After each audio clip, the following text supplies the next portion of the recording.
You're listening to the Corbett Report.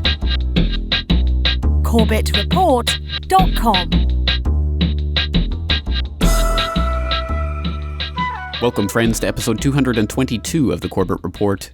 Lessons in Resistance, Open Source. If the massive protest and awareness raising that occurred in the wake of the SOPA and PIPA threat earlier this year taught us anything, it's that the people do have a voice, and that when they stand up collectively and say a resounding no to the Hollywood fat cats and the Congress critters who are in their back pocket, they can make a difference and they can get those fat cats to back down. Or can they? Well, for those of you who thought that the war over the internet is over, think again. Because on July 12th, the ISPs are going after pirates. That's right. According to CNET, major internet service providers like Comcast, Cablevision, Verizon, Time Warner Cable, and more, they've all been secretly plotting behind closed doors with the RIAA and the MPAA to find a way to stop copyright infringement. And apparently they've been plotting this since last July, proving that these people know how to keep a secret. That is until this week, when the RIAA CEO, Carrie Sherman, decided to spill the beans and revealed that the major ISPs will all be on the same page and ready to attack by this summer. This, even though there's ample evidence that policing the web for pirates isn't the best way to handle this issue, but of course, not surprisingly, Sherman doesn't see it that way. And in fact, he told the tech site CNET that the companies have been working behind the scenes to develop a streamlined method of finding the infringers. Sherman explained each ISP has to develop their infrastructure for automating the system. They need this to establish the database so they can keep track of repeat infringers, so they know that this is the first notice or the third notice. So, hey, isn't it good to know the ISPs have been working behind their customers' backs and simply didn't mention their plan during the entire months-long debate around SOPA and PIPA? And just to show how thoroughly they've worked out their plan, there's even a penalty system that's going to be implemented called mitigation measures, which can range from throttling down your internet connection speed to completely suspending your access altogether. But guess who else is behind this master plan? It wasn't just the bigwigs in Hollywood, but Washington, D.C. also knew about it. I guess we can't be surprised. After all, lawmakers actually thought earlier this year that they could pass the Stop Online Piracy Act or Protect Intellectual Property Act. Until, of course, every major tech company, millions of internet users, all convinced them that these bills had no place becoming law. And people were so opposed to SOPA and PIPA that they even staged an online blackout. And guess what? It worked. But it looks like Hollywood is playing the long game here, and they're covering all of their bases. They went to both the government and the private sector to make sure they had every tool in the box on their side. So clearly they're not going down without a fight. So people, mark your calendars. July 12th, it is. Hollywood is coming for you again. And this time, they're using your internet service provider to help them carry out their plans.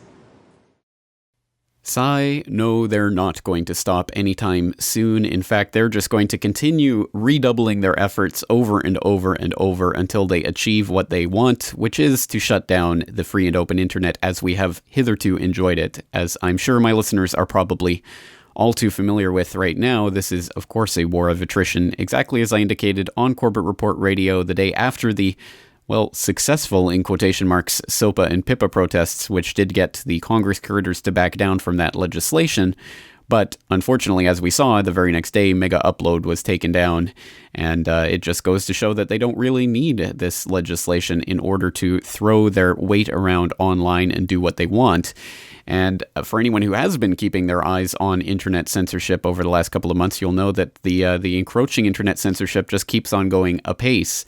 And earlier this month, we also had from RT.com, any .com a target? U.S. takes down illegal website outside America, noting how any top-level domain that is registered in the U.S., which includes .com, .net, .org, .biz, and maybe .info, as well as I think others like .tv, which are partially run via the U.S., the U.S. is now claiming the right and the ability to be able to block those websites at the domain registrar level. So even if you're outside of the United States, even if your website is outside of the United States, even if your domain name is something like a .org or a .net, and it doesn't really matter, they'll come after you anyway, and they can still claim the right to be able to take down your website. So there are some resources online that I'll point you to about what to do to try to prevent this happening to your own website if you happen to be in that case. And rest assured, I will be working on getting a .ch or some other type of extension for the Corbett Report, at least as a backup, so that if and when CorbettReport.com gets seized, well, we can just switch over to hopefully to something else. But unfortunately, this is the type of thing that anyone who is online has to be thinking about more and more, especially in the wake of this latest draconian proposal, as mentioned in that report. And more can be garnered from rawstory.com, American ISPs to launch massive copyright spying scheme on July 12th. And it's not exactly sure at this point exactly how this is going to work, whether the ISPs are going to be snooping all internet traffic and trying to parse what people are looking at in order to send them the messages to warn them about downloading copyrighted material, or whether the MPAA and RIAA are going to be spying on all torrent traffic and trying to get IP addresses so that they can send them to the ISPs. It's not really sure how this is going to work, and there are some significant legal questions about how this is all going to work, but rest assured, if they want to do it, they're going to do it and ask questions about the legality later. And you can absolutely bet that the 99% of the establishment media is going to go right along with it and not even mention it, let alone raise questions about it.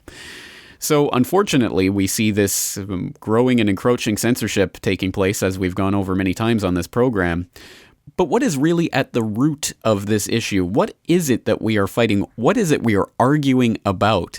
Why is it there is such a vast divide between the people who see the types of things that are being done by these online pirates, quote unquote, and the MPAA and RIAA and those types of people? Why is there such a discrepancy in the characterization of what is happening here? What is the actual roots of this issue, and is it decidable?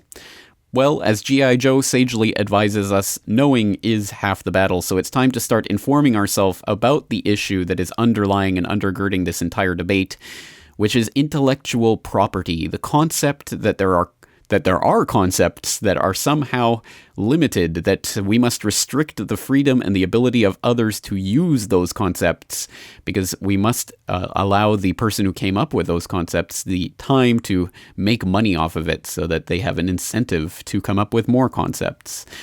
An interesting, bizarre theory in many ways when you start breaking it down, but it has become so much a part of our ingrained society that I wonder if we can even imagine a world without intellectual property. And certainly that wasn't even possible back in the 1780s during the drafting of the Constitution of the fledgling United States, when Article 1, Section 8 was enumerating the powers of the Congress, and that's the section that starts with the Congress shall have power to, etc., lay and collect taxes, borrow money, regulate commerce, etc., everything that the Congress is specifically allowed to do. And by the way, anything that they're not actually specifically given the power to do will devolve to the states. But imagine actually trying to draw the Congress back to what it was actually given in Article 1, Section 8.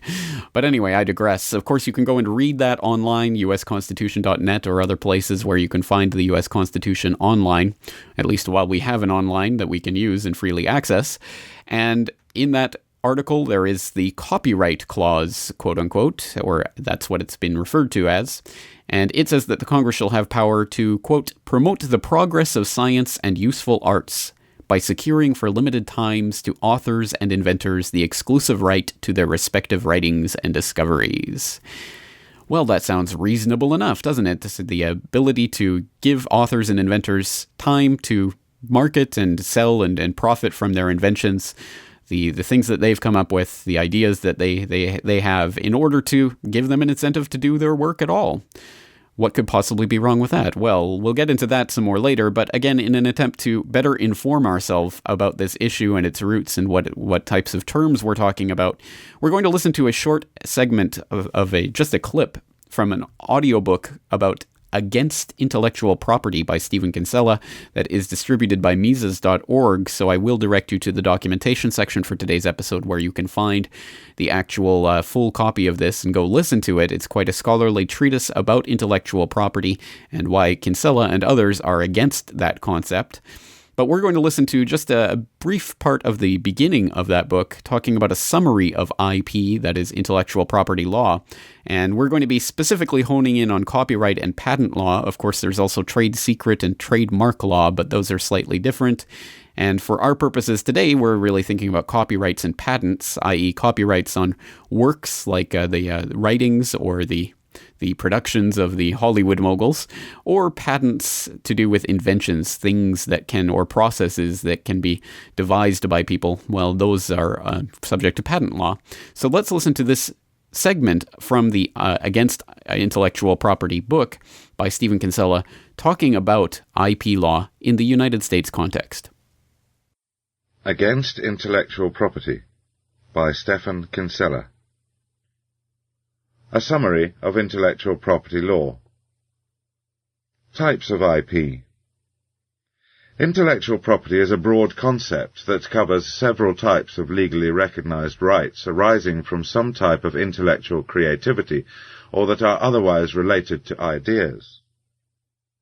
IP rights are rights to intangible things, to ideas as expressed, copyrights, or as embodied in a practical implementation, patents. Tom Palmer puts it this way: intellectual property rights are rights in ideal objects, which are distinguished from the material substrata in which they are instantiated. In today's legal systems, IP typically includes at least copyrights, trademarks, patents, and trade secrets. Copyright. Copyright is a right given to authors of original works, such as books, articles, movies, and computer programs. Copyright gives the exclusive right to reproduce the work, prepare derivative works, or to perform and present the work publicly. Copyrights protect only the form or expression of ideas, not the underlying ideas themselves. While a copyright may be registered to obtain legal advantages, a copyright need not be registered to exist. Rather, a copyright comes into existence automatically the moment the work is fixed in a tangible medium of expression, and lasts for the life of the author plus 70 years, or for a total of 95 years in cases in which the employer owns the copyright. Patent. A patent is a property right in inventions, that is, in devices or processes that perform a useful function. A new or improved mousetrap is an example of a type of device which may be patented. A patent effectively grants the inventor a limited monopoly on the manufacture, use, or sale of the invention. However, a patent actually only grants to the patentee the right to exclude, i.e. to prevent others from practicing the patented invention. It does not actually grant to the patentee the right to use the patented invention. In a footnote, the author expands, suppose A invents and patents a better mousetrap, which has a nitinol memory metal spring for better snapping ability. Now suppose B invents and patents a mousetrap with a nitinol spring covered with non-stick coating, to improve the ability to remove mouse remains while still providing the nitinol-driven snapping action. B has to have a mousetrap with a nitinol spring in order to use his invention, but this would infringe upon A's patent. Similarly, A cannot add the non-stick coating to his own invention without infringing upon B's improvement patent. In such situations, the two patentees may cross-license so that A can practice B's improvement on the mousetrap, and so B can use his own invention. Not every innovation or discovery is patentable. The U.S. Supreme Court has, for example, identified 3 categories of subject matter that are unpatentable, namely laws of nature, natural phenomena, and abstract ideas. Reducing abstract ideas to some type of practical application, i.e., a useful, concrete and tangible result, is patentable, however. U.S. patents, since June 8, 1995, last from the date of issuance until 20 years from the original filing date of the patent application. The previous term was 17 years from date of issue. Well, there at least are the outlines of intellectual property law in the United States context. There are similar laws in many countries around the world, so of course it would probably be best for you to go and search your own country's laws so you are at least better familiar with the problem of intellectual property, if indeed it is such. I think we all understand there's something fundamentally wrong with a system that is protecting companies that, for instance, want to be able to limit someone's ability to make copies of their own material. For example, when someone buys or purchases a DVD, the idea that they can make a copy to use on their computer, there should be technology to stop people from doing that, and that should be protected. It's quite ridiculous on its face, and it leads to all sorts of bizarre situations that most people understand there's something wrong with, but it's sometimes difficult to get to the bottom of exactly what is wrong with this, because, again, a lot of people do think it sounds fair for authors or inventors to be rewarded for their work. But is that really what intellectual property is all about? Well, I think certainly that the rest of that Against Intellectual Property audiobook, once again available for free download, so I will put the link there so you can go and check it out for yourself, does offer some of the, as I think you can tell from that clip, some of the academic discussion around those types of issues, and I do suggest that you'd go and take a listen to that. For example, he quite easily refutes the utilitarian assertion that, well, it's certainly intellectual property rights maximizes the ability of people to have wealth and enjoy wealth, and it maximizes happiness in that way. Well, he says, well, even if that's true, and it's not necessarily true, certainly it's certainly not conclusive that intellectual property actually does make anyone richer or happier in that sense. But even if it were true, it's certainly not the role of government to be able to enforce laws to restrict other people's freedoms at the point of a gun. It's certainly not the government's role to do that in the interest of maximizing happiness, or all of the other types of arguments that you might come up with.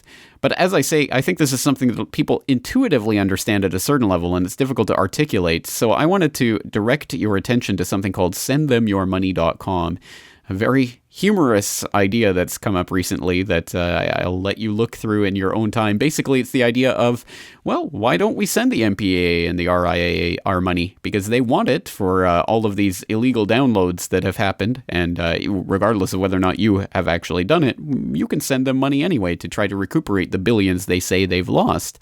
But of course, there's a little bit of a catch to the way in which you send them their money, and this comes from a section on that website called The Inspiration, and it's just a little passage from Japanese history, and it says, hundreds of years ago, a Japanese judge, Oka Tadasuke, handled a lawsuit by a paranoid innkeeper who accused a poor student of literally stealing the fumes of his cooking by eating when the innkeeper was cooking to flavor his dull food. Although his colleagues advised Oka to throw the case out as ridiculous, he decided to hear the case. The judge resolved the matter by ordering the student to pass the money he had in one hand to his other, and ruling that the price of the smell of food is the sound of money. Once again, I suggest you go and read that passage for yourself if you're a visual learner and didn't quite get the gist of it, but absolutely a brilliant little story. And I think it does get to the heart of what is so fundamentally wrong about certainly the online piracy, quote unquote, and the people's misgivings about the billions and billions of dollars that the MPAA and RIAA like to complain have been lost because of this. Well, why don't you just send them digital money? And so you can actually send them. There's pictures of dollar bills, or there's even ASCII art of dollar bills that you can email to the MPAA and RIAA and say, well, here you go, I'll chip in my bit to help with all of these billions that you've supposedly lost. Anyway, just a humorous little idea that goes, I think, to pointing out the real bizarreness of the intellectual property idea, the idea that there is creations versus discoveries. So a creation is patentable, but a discovery is not, or copyrights, 20 years is okay, but 19 is just not enough, or all of these bizarre little details that really show that there's something wrong with this overall system. But as I said earlier, it's so ingrained into our society that I wonder if it's possible for us to actually envision a world without intellectual property. And I know we're a long way off from that, but interestingly enough, in the last few decades, there certainly have been people who have been trying to push the world in that direction. And Silicon Valley may have been leading the way in certain respects on this issue, which is where we derive the name of today's episode, open source, which is perhaps even a contentious name because there are certain proponents who would prefer other terms, etc., etc., but I think you know where this is heading, and if you don't, let's take a listen to a segment of a short documentary that was put out recently about the concept of open source software and how this idea came about. Open source is not new. The whole software business effectively was no business. And in the beginning it was selling hardware, and to run the hardware you needed some sort of software. But nobody cared about software. Nobody cared about licensing or selling software. That came later with standardization, commoditization of the hardware, where people could exchange software between machines. Now let's go back to these times, 1985, 1980, and there is this smart hacker called Richard Matthew Stallman, RMS, and he's at the MIT, Massachusetts Institute of Technology, and effectively he's walking around the MIT and is a real hacker in the good old sense of hacker. At that time, the hacker was the guy who sneaked into the office of the professor, hacking into his room to get access to the terminal that would connect him to the type-sharing system. Hey, look, test papers. That's where the term hacker originally comes from. Richard Matthew Stallman, he created the Free Software Foundation, the GNU General Public License, which nowadays rules a lot of free software out there. And effectively saying, I don't want software vendors to make a divide between users and developers. If I like software, I must be able to give it to anyone and share it. Richard Stallman was the youngest kid profiled in Stephen Levy's book. He was called Little Richard Stallman by the elders of that AI lab. Now, Richard Stallman is the great guru of the free software movement. He was a mentor to me, so that shows you where I was on the, on the genealogy of this whole movement. It was that time in the late 80s, early 90s, where if you wanted something, you built it. And then if you wanted something really special, you shared it. The GPL caught on, especially in the late 80s, early 90s. It was promulgated by the Free Software Foundation, and in particular by Richard Stallman with help from Eben Moglen. Copyright tells you you have the right to restrict others from copying your work, from modifying your work, from distributing your work. The GPL says, hey, we're going to give you the right to copy it, and we're going to give you the right to modify it, and we're going to give you the right to distribute it. And the only requirement we've got is that if you do distribute it, you have to do it under this same license agreement. And that way we ensure that the same benefit that you derived out of GPL licensed software, you're extending to other parties. I first ran into the GPL, which is the license, the GNU public license, in the late 80s actually, in England. And it kind of struck a chord in me, but I didn't really get a chance to actually do open source code full time until after I came to the US.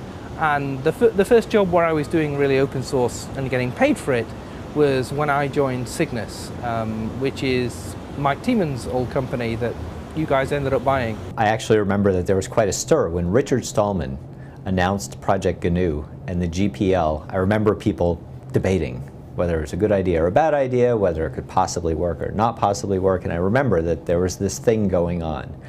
And I learned about the GNU Emacs editor, and I was astounded at the idea that something so rich and featureful would be available with source code. And I actually started reading the source code of Emacs. I was always interested in compilers. I excelled at the kind of math and at the kind of study that was related to compilers, and I began to form in my mind the idea that I was going to write the great American compiler.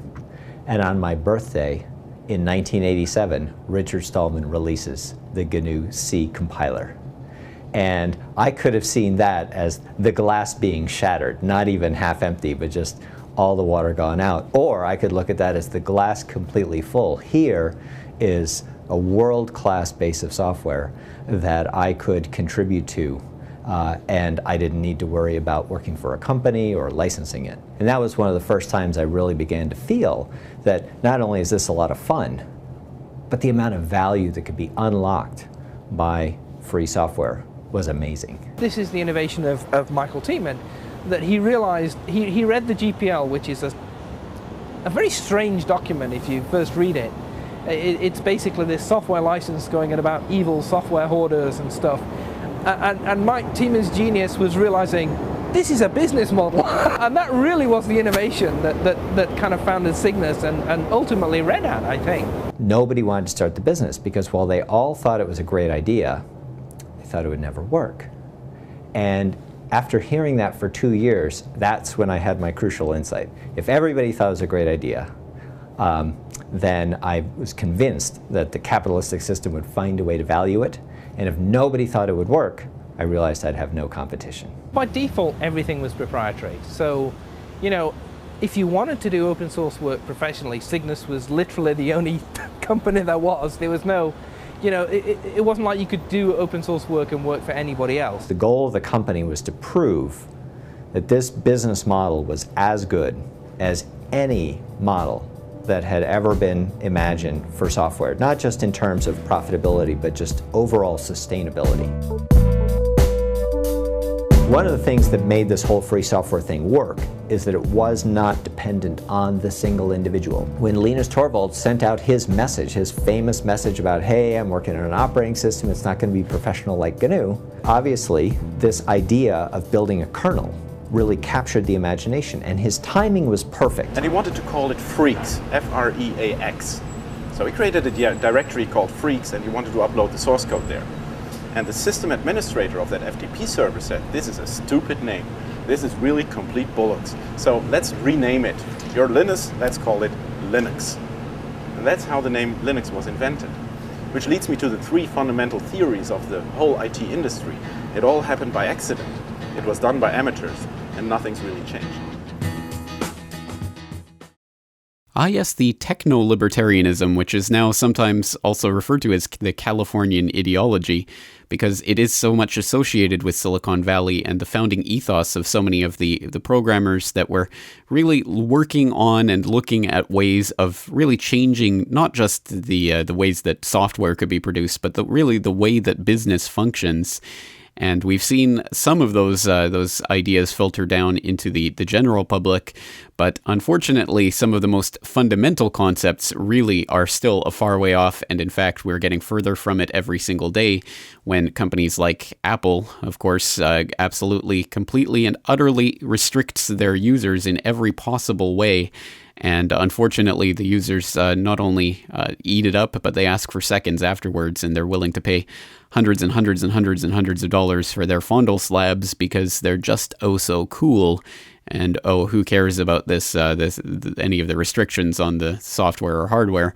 A very, very interesting subject. And as I think that documentary at least gave a little bit of a flavor of, one with a long, or now a fairly long and growing history, and a lot of it traces back to a few fundamental characters in the free software movement, the open source software movement, usually called the free software movement, although that can sometimes be confusing because it doesn't mean free as in free pizza, it means free as in freedom.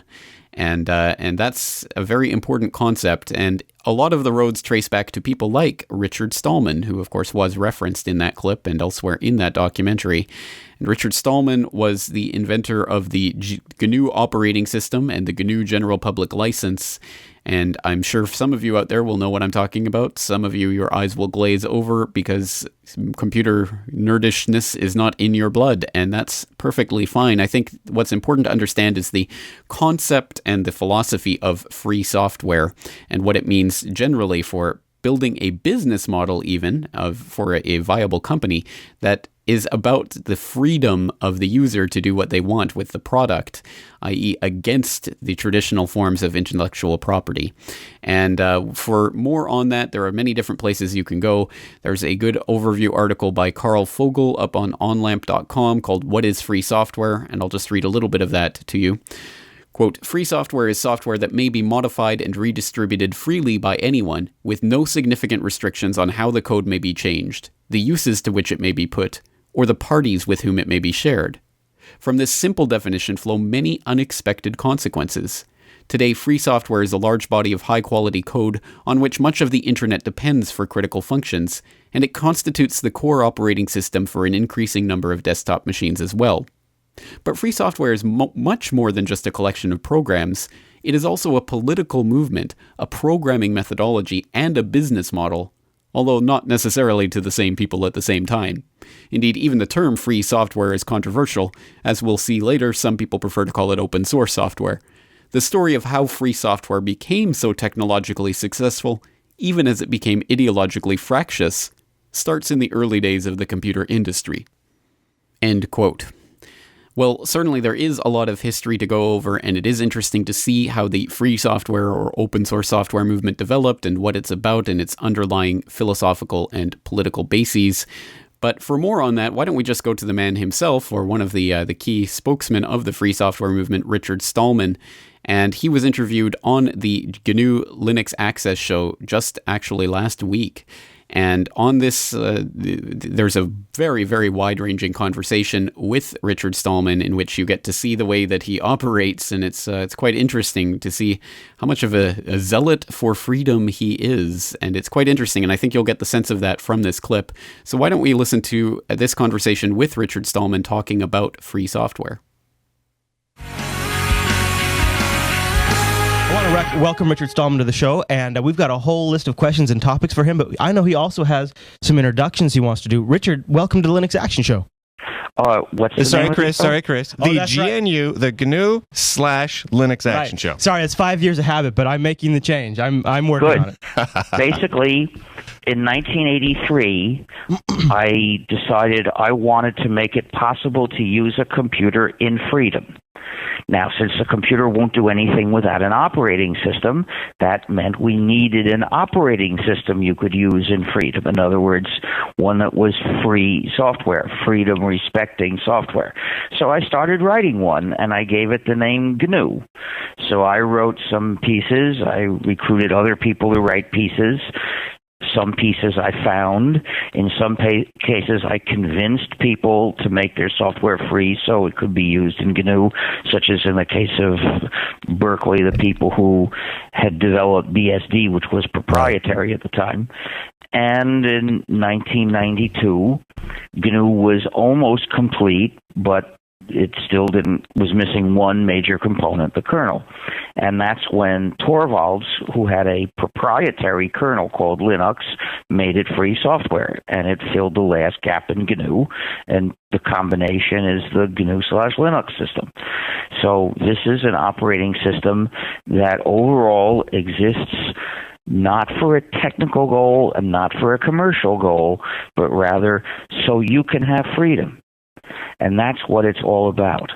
You know, the nice part about that is I like freedom, it turns out. Now, Richard, I wonder, do you touched on something there that really resonates with me. You say its goal isn't commercial, its goal is freedom. But right. You look at the technology landscape today, and you're well aware how many people are actually now making money off of free software. There's nothing wrong with that. Remember, I didn't say it's anti-commercial. The point is, most operating systems were developed either for a technical motive or for a commercial motive, but the motive for developing GNU was an idealistic political motive. Do you think it detracts so from that the we goal? can have freedom? Do you think it detracts from that goal? Well, it can in some cases, but it's a complicated relationship. You shouldn't think that either it's political or commercial. They don't add up to a constant amount. What we find is that in general, the free software community members mostly don't know about the goal of freedom and don't think about it. Right. And so they're very likely to do things such as add non-free programs to the system. Right. Now, it's not only businesses that do this. There are over 1,000 GNU/Linux distros, and there are something like 10 or so that are entirely free software. Yeah, it's difficult to find them, yeah. Well, it's not that difficult to find them, but you can find them all in GNU.org/distros. That's true. There you go. The point is that who chooses them? The people who really care about freedom, the people who've come to recognize that a non-free program is an injustice. It's an attack on your freedom. Once you see it that way, you say, get it out of here. And you start being willing to go to efforts to escape from non-free software, which is what this is all about. After all, writing the GNU system was a big effort that we made in order to escape from non-free software. But with most of the community not being aware of these ideas at all, you find lots of people who think only in terms of what's convenient right now. And then the businesses that maintain GNU/Linux systems, well, they offer what they think the users want. They're looking for success rather than spreading the liberation of cyberspace. And sad to say, with the community as it is, they're right in believing that they will get more success by offering a system that's not entirely free. But the result of this is to spread the same weakness, because after all, the voice of the free software movement is not heard all that much in our community. What people mostly formulate their idea of the goal from is the distros they see most people using and what they hear most people saying about those distros. So most people who come into our community, far from being told, we've escaped from non-free software, we're free now, they hear, look at this convenient distro, isn't it attractive? And as a result, the weakness of the community propagates itself, and our efforts are mainly dedicated nowadays to informing people about the ideas that we built the system for. Do you feel that's possibly a generational gap as well, as younger people move into this area that perhaps haven't been around since the beginning days, that they don't have an appreciation for it as much? Well, I don't know if that's really relevant at all. I'm not sure it's any different now in this regard from what it was 20 years ago. In other words, it was that way already. Okay, right. Good point. Yeah. Now, this actually touches on a topic that hits really close to home for me. I'm an independent software developer. I earn my money selling software, and the traditional models, I guess maybe traditional is not the right word, but the kind of the quote unquote tried and true methods are, as an independent developer, you make some shareware, you sell some non-free software, you sell a license code for it, etc. How do you recommend to people like me, or like many of our listeners here who are software developers who earn their income selling, games, productivity tools, and whatnot that are not free? Instead of going into such length, almost lovingly describing this unethical practice, why not let me just answer? I would love that, actually. Go for it. What they're doing is unethical. It's taking away freedom from their clients. And I wish they would stop. In fact, I'd be glad if I could stop them. And I will never be one of their clients, and nobody who appreciates freedom, as I've learned to do, will be their clients except under duress. So no, I kind of get that. I think that we should all make those businesses fail by not buying anything from them. Wow. And then they will need to find some other work, which means they'll be in the same boat with millions of other people, and I can't cry for them too much. Now, it's true that the U.S. as a whole is the victim of unemployment caused by decades of right-wing economic policies, starting with the World Trade Organization and NAFTA.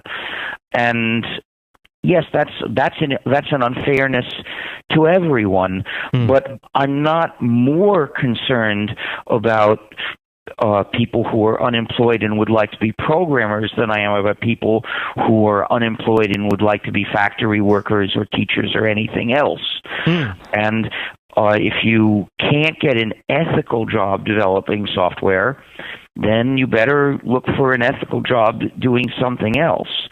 But in fact, most paid software development is development of custom software, not proprietary products. That's true. So what you said was the usual case is not really the usual case. The usual case is people are getting paid to develop a program to be used by one client, and that client is paying. And that can be done in a perfectly ethical way. Just deliver it to the client as free software, respecting the client's freedom, in other words. And of course, unless that client is a dope, he's going to insist on it anyway. Now, Richard, can I ask you, do you feel the point is that if the software is delivered as free software, the client's still going to have to pay because nobody's going to write that specific software unless he's getting paid to. Okay, well, the clients know this. Just to be clear, that's most of the software development business, and it can be done as free software, and it won't change much as a business. Now, just so I'm clear, and just so the listeners have it straight, what would you, so if an individual builds, let's say, a video game for Linux or Windows or whatever platform they're building for what for GNU/Linux, it's going to take me a while to get that. We're working on it. Well, that's why I have to keep reminding you. No, absolutely appreciate it. So you would prefer them to simply not create that game or that application absolutely at all, because who's going to use it? Only people who are willing to give up their freedom, and the price that they pay to use it is their freedom. So in effect, that program, although it may be attractive, is really a trap. It's a trap where you lose your freedom. Now, I think people shouldn't make traps like that, especially when they're successful. After all, if it were a total flop, it wouldn't be hurting anybody. But if it's a success, that means it's separating lots of people from their freedom. Okay. See, it's interesting. As a general idea, I totally agree with you on that. On the flip side, I'd hate to see the loss of new creative works, new video games. Would it really be a loss if it's something that you can only use by giving up your freedom? Would you use it? I wouldn't use it. I would say, damn, another program that's been offered to those worse than suckers who are going to give up their freedom, and of course released in such a way that I couldn't dream of using it. Okay. I think it's wasted effort, or worse than wasted effort, because a waste, after all, is something that contributes zero value to society, and the value of this is negative. It's negative in the freedom dimension. So I don't think it's a loss if they're not made. Well, we will leave that there, but as I say, an extremely interesting, extremely far-ranging conversation, and they do get into really some of the interesting philosophical puzzles behind free software and why some people are just so absolutely against the idea of companies putting out free property that can be freely used and tinkered with and deconstructed and put back together in any way, shape, or form that the user sees fit. Why are people so against that idea? Well, a lot of people just don't see how it can be a viable business model. And of course, the idea of proprietary software, of putting your software in chains so that no one can ever modify it or see inside or see what it's doing, well, that's the only way we can ever make money from anything. Well, the free software movement has given the lie to that, at least to some extent, with some free software making lots and lots of money, because people are willing to contribute when they at least understand what it is they're contributing to and what they get out of it. And unfortunately, in this day and age, in the consumer-driven, corporate-driven, intellectual property-driven environment in which we find ourselves, it's very, very rare to find a Richard Stallman who will stand up with his beliefs and refuse to use any software or hardware that is not open and that does not allow him the freedom to do what he wants.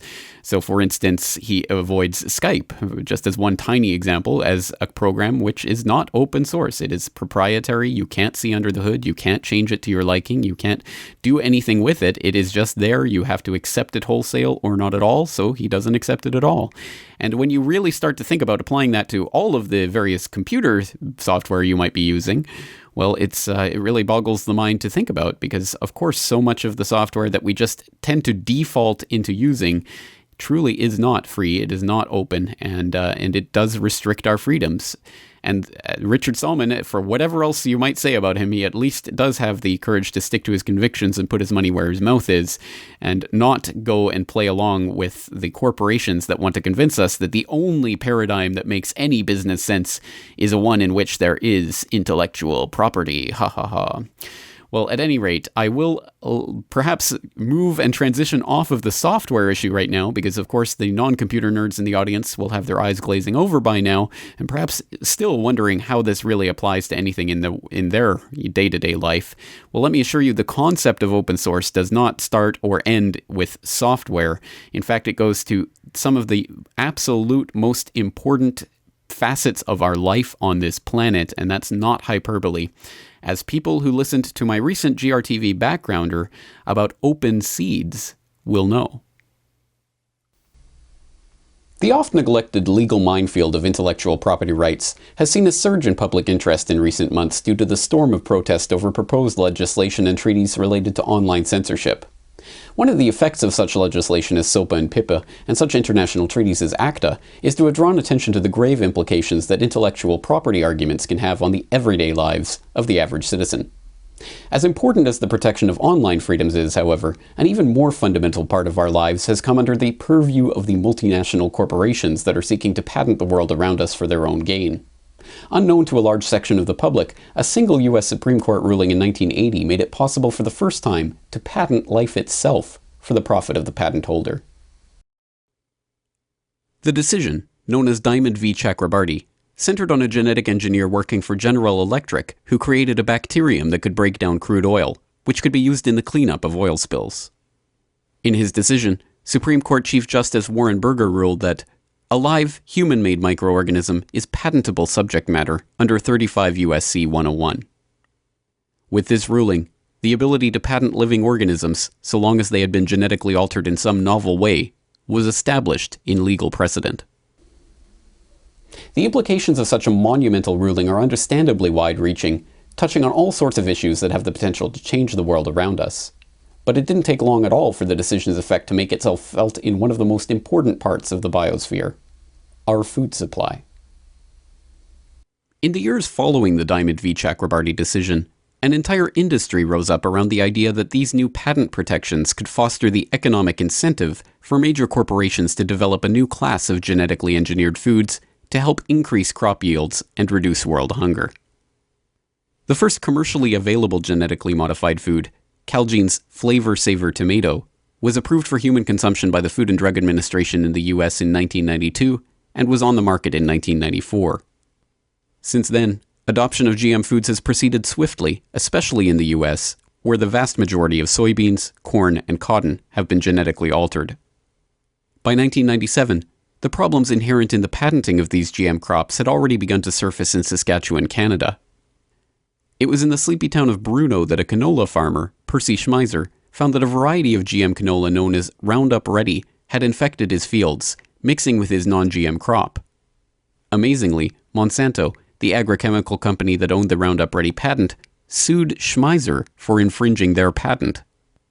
After a years-long legal battle against the multinational that threatened to bankrupt his small farming operation, Schmeiser finally won an out-of-court settlement with Monsanto that saw the company agree to pay for the cleanup costs associated with the contamination of his field. In India, tens of thousands of farmers per year have committed suicide in an epidemic labeled the GM genocide. Sold a story of magic seeds that would produce immense yields, farmers around the country were driven into ruinous debt by a combination of high-priced seeds, high-priced pesticides, and crop failure. Worst of all, the GM seeds had been engineered with so-called Terminator technology, meaning that seeds from one harvest could not be replanted the following year. Instead, farmers were forced to buy seeds at the same exorbitant prices from the biotech giants every year, ensuring a debt spiral that was impossible to escape. As a result, hundreds of thousands of farmers have committed suicide in the Indian countryside since the introduction of GM crops in 1997.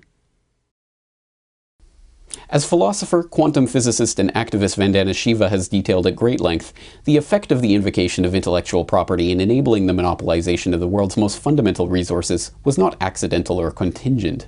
On the contrary, this is something that has been self-consciously designed by the heads of the very corporations who now seek to reap the benefit of this monopolization, and the monumental nature of their achievement has been obscured behind bureaucratic institutions like the WTO and innocuous-sounding agreements like the Agreement on Trade-Related Aspects of Intellectual Property Rights. There used to be in the FAO at that time, the Food and Agriculture Organization of the United Nations, a term used called seed wars. The chemical industry that had moved into the seed sector had started to say it's not fair that farmers save seed. It's not equitable that they save seed. Equity is monopoly. Only the corporations should have the right to seed. And they spent a lot of time, couldn't get their way, because in the United Nations, you have one vote for one country. And the majority of the countries happen to be third world countries. They happen to be countries which have given seed and biodiversity to the world, and they did not like the idea of seed being reduced to private property. So the corporations then moved to a new institution that was being created through what was then a half institution called the General Agreement on Trade and Tariffs.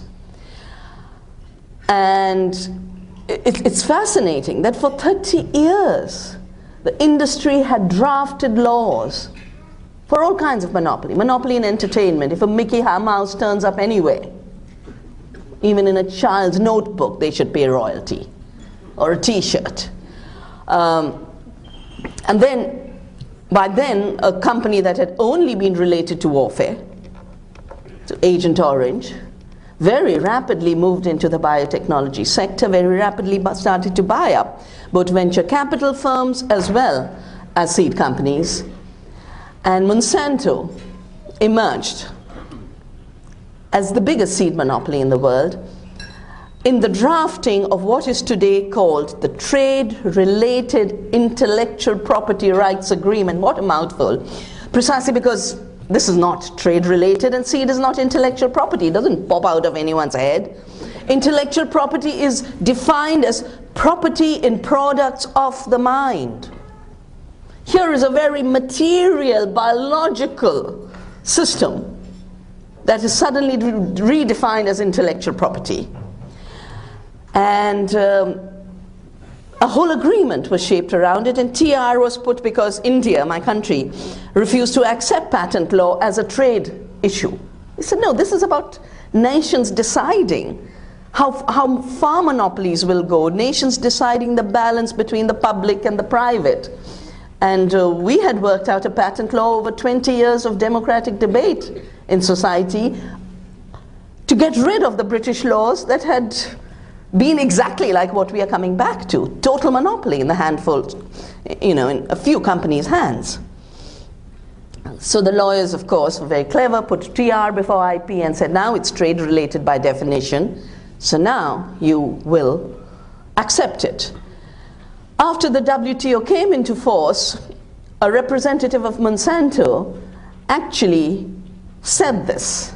He said, what we've achieved in this agreement is something unprecedented.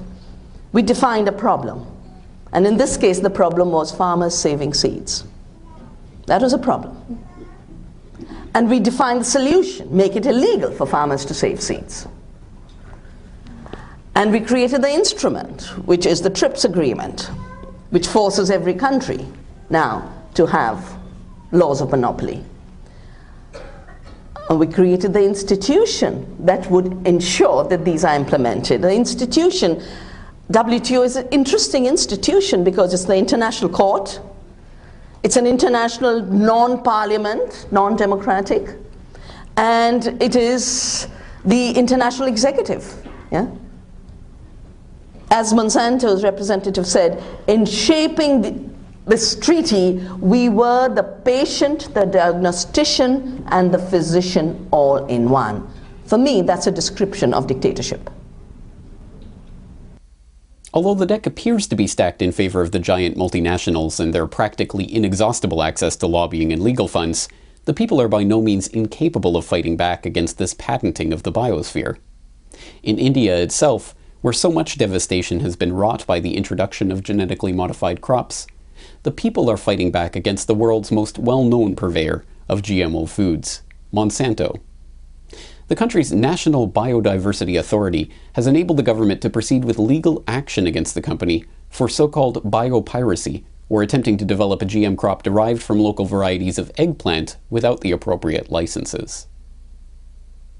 Which is essentially owned by Monsanto.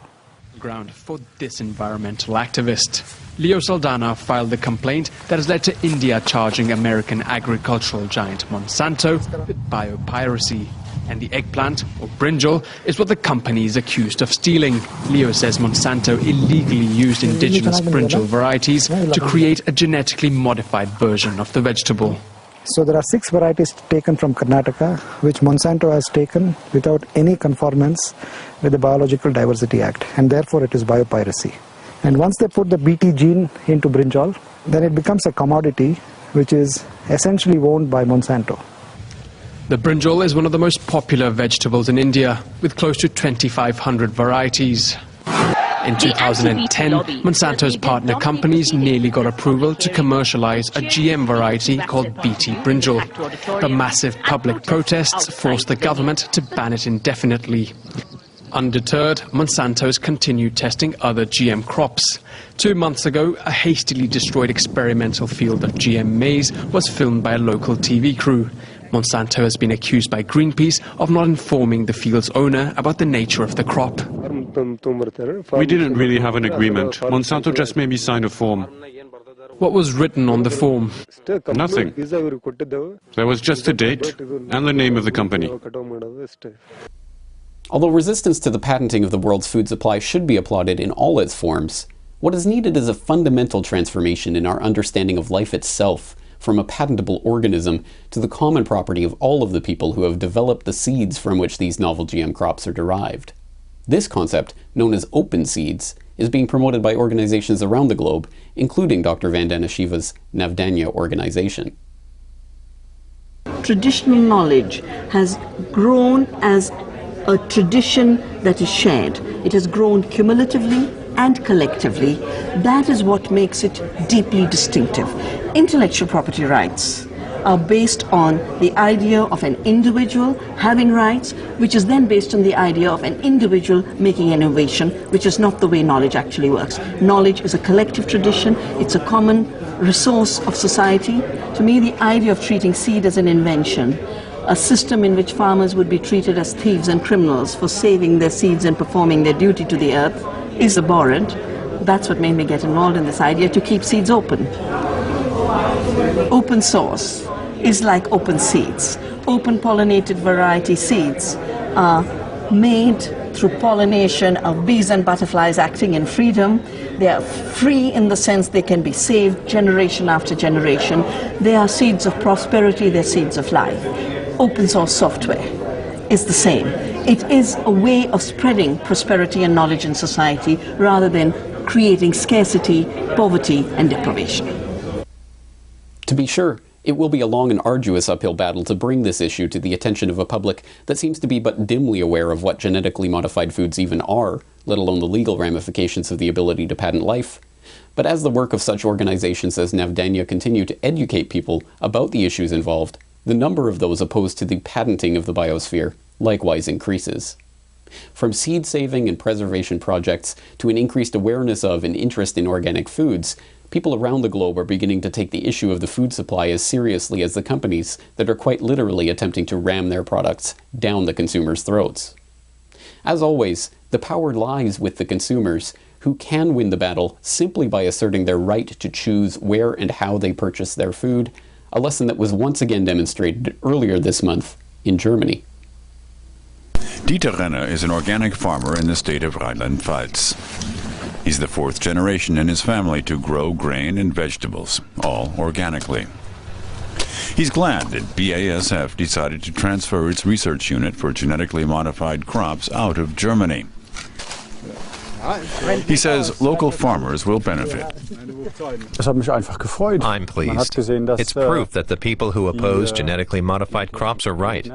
70% of Germans oppose genetic technology, so BASF made the right decision about leaving Germany. It's too bad they'll still be able to carry out their research in the US. This kind of research should be stopped. That's right, friends. The corporations would have you believe that just because they're Washington wizards who are in their back pocket wave their magic wand, they can now patent life itself. Yes, living organisms can be patented because they've been genetically engineered.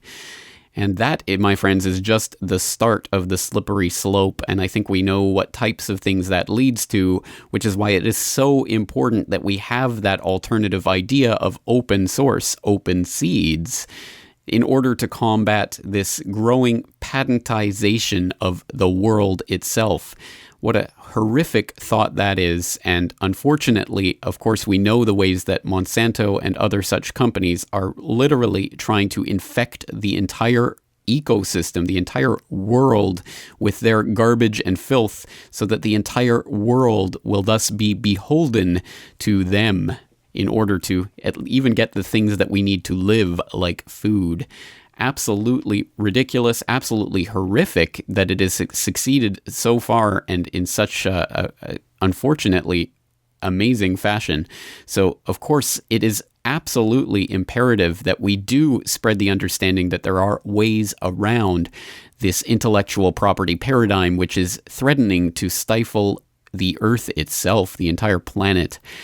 So once again, open seeds is something that I think people should be looking into, and Vandana Shiva and the work that she's done on that. There are lots of other people who are promoting similar concepts. I hope you will look into that and start getting on that bandwagon, so to speak. But also, I think it's important to understand that technology itself, not just software, but of course hardware, is also limited by patents and trademarks, as even people like Facebook are finding out. Now Yahoo is suing Facebook for patent infringement, and we sometimes see this fighting amongst the corporate titans for space on that corporate ladder.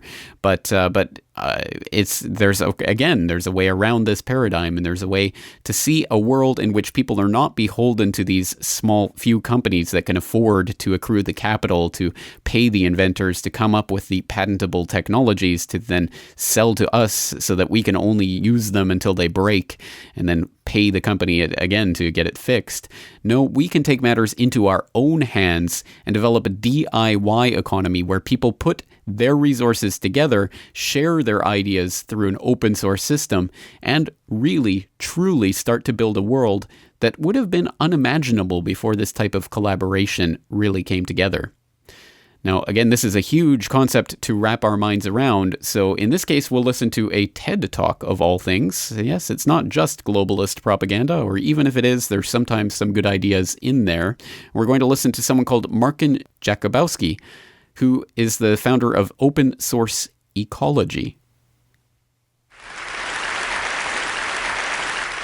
Hi, my name is Marcin, farmer, technologist. I was born in Poland, now in the US. I started a group called Open Source Ecology. We've identified the 50 most important machines that we think takes for modern life to exist. Things from tractors, bread ovens, circuit makers. Then we set out to create an open source, DIY, do-it-yourself version that anyone can build and maintain at a fraction of the cost. We call this the Global Village Construction Set.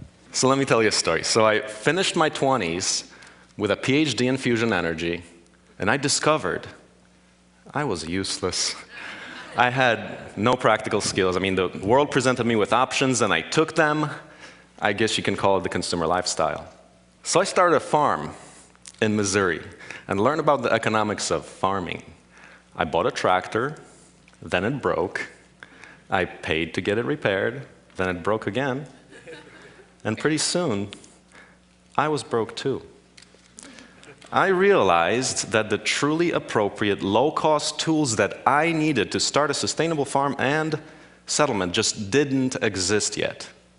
I needed tools that were robust, modular, highly efficient and optimized, low-cost, made from local and recycled materials that would last a lifetime, not designed for obsolescence.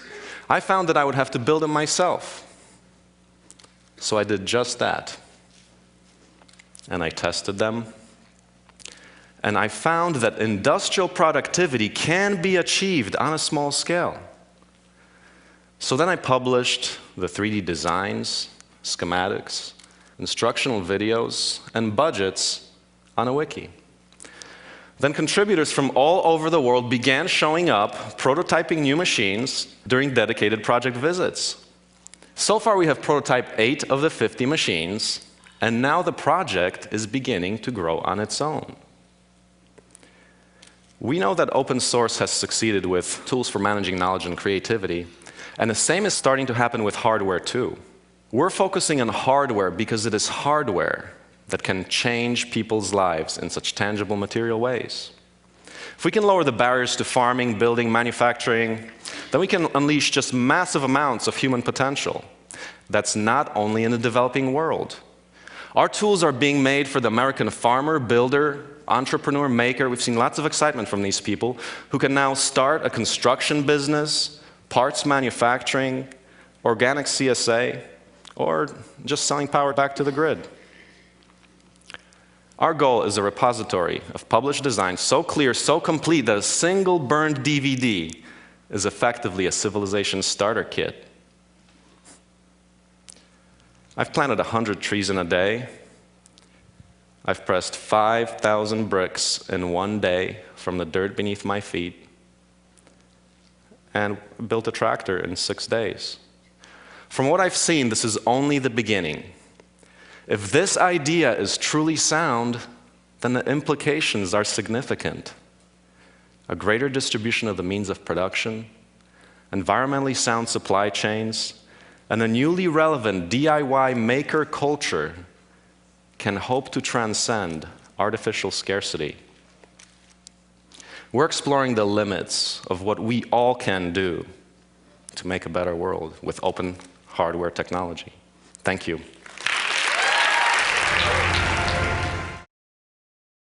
Well, imagine that, a world of self-sufficiency, but not complete isolation where everybody just lives as individual islands. No, they come together to collaborate on projects that are there for everyone to see, that they can share their ideas and technology, and everyone on the planet can benefit. What an amazing idea that is.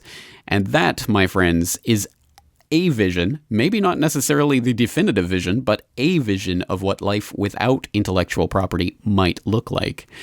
And I think it would definitely be in our best interests to start exploring these types of concepts, these different open source ecologies and open source seeds and open source software and hardware and everything else in order to start understanding that there is a world that exists beyond the idea that you can copyright and patent ideas, the things that spring from out of people's heads. And once we start to realize that this world could be so much better if we actually came together and collaborated on things like this and bypassed those would-be corporate masters entirely, well, the sooner we will be able to get off their corporate enslavement grid. Well, that's the idea for today's episode, so we'll leave things there for today.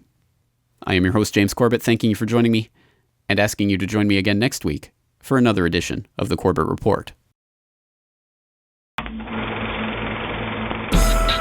Announcing the Corbett Report 2009 video archive. Over 90 minutes of never-before-seen interviews and classic video reports, including these major actors, a handful of financial institutions, are picking up the real economy at rock bottom prices. Very simply speaking, I think there can't be any justifiable wars.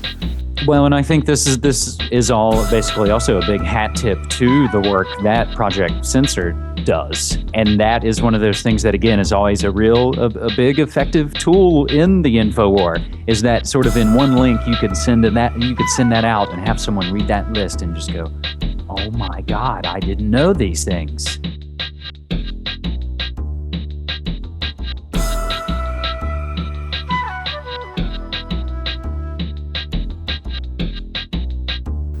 It's a simple decision to make, but one that we must make quickly before the argument can be spun away and environmentalism can go back to business as usual. And I didn't like what I saw from an emotional standpoint, And from a scientific standpoint, from just the physics of watching the pulverization of these buildings. Well, they came out and said, look, this report is not to be used for policy. But then they set up the summary for policymakers. The absolute contradiction of that. I've always considered myself to be politically motivated and politically interested, but it wasn't something that I think defined my life in the way that it does now. The Corbett Report, 2009 Video Archive. Available now on DVD. Buy your copy today at corbettreport.com.